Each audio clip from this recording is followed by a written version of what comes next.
governments need to realize, as we saw in what happened in 1945, that nuclear weapons are something that should be done away with because of the kind of damage it does, not just killing people, but the damage that it does to our lives for generations.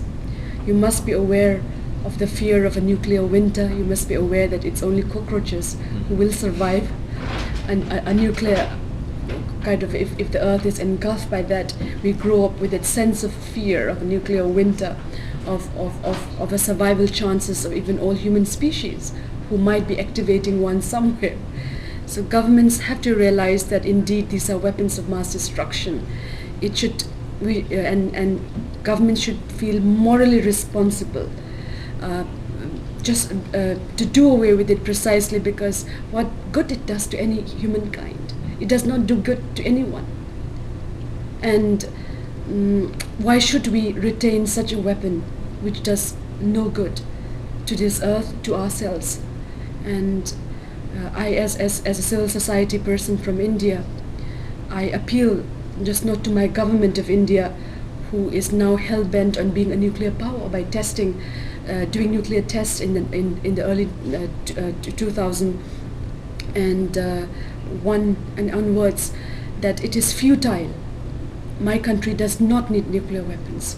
We won the independence of our country through a non-violent movement, not because of a weapon system which makes you feel. So at the moment it's just a false sense of power.